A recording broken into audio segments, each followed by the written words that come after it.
Hey, this is Wesley Todd with Florida Prison Consulting. I want to talk to you about how to keep your inmate safe, your inmate loved one safe while he's in prison. And while dealing with the corruption, there's some tricks. Number one, if you're in the federal system, you've got access to email through the Internet BOP, and they're allowed to email their family back and forth. There is an address book in the inmate BOP. And what I highly recommend is that the inmate have certain addresses and email numbers and phone numbers in this address book. Number one, OIG, Office of Inspector General, different news hotlines, ABC News, NBC, any kind of news outlets you can possibly get, as well as FBI, DOJ, Attorney General's office, any of these types of addresses that he can put in, because basically what's going on is they're trying to psychoanalyze this inmate and figure out if they can get away with bullying this inmate, etc.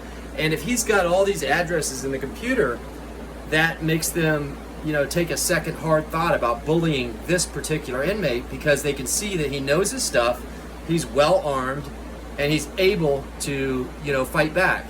If you've got these addresses, you must know something. Another very important address to have is the senators and congress people in that prison area, as well as the senators and congress people for the area where the prisoner was locked up. It's very important that the inmate save these addresses and actually correspond with these people and tell these people what's going on in the particular prison. It's very, very important. But in order for the inmate to be much more effective, he needs his loved ones writing to the senators and congressmen as well, and actually filing cases with the senator and congress people. You'll notice on almost any of the senators and congress people's pages, it'll say help in dealing with a federal agency. And this is where you can sign the permission slip and actually start a case against a prison for your loved one. And this is extremely important. This is the most valuable tip I've ever given out. But this is a very important tactic. There's one more very important tactic. The email is highly censored. They read almost everything, especially for me, they read every single email.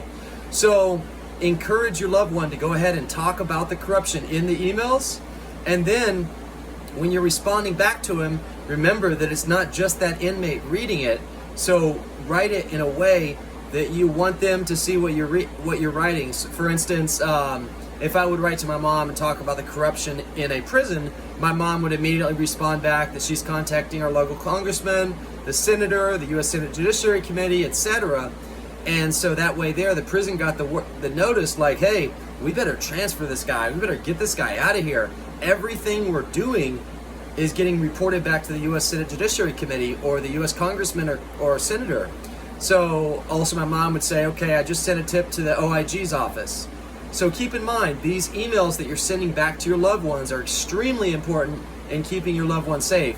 Because what guard is going to retaliate on an inmate that's turning everything into Office of Inspector General? None.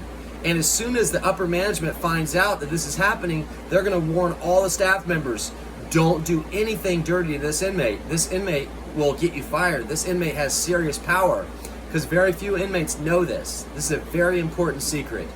If you utilize these secrets, give them all the addresses they need, and then respond in the emails accordingly, you're going to really protect your loved ones so much better. If just in every response, talk about how you just got off the phone with somebody from the DOJ, somebody from OIG.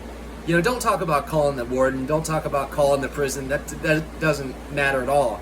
Talk about the higher authorities. Talk about how, I just sent a letter, or I just received a letter from the OIG. There's a big investigation going on. I just talked with Chuck Grassley's office. I just talked with Dick Durbin's office. These are the kind of things that will get the staff to leave your inmate alone and stop retaliating on him. All right, guys, this is a very, very important tip. Please like and subscribe for more. And if you need help, my professional help lobbying, you can reach me at www.floridaprisonconsulting.com. And thank you very much. God bless and have a wonderful day.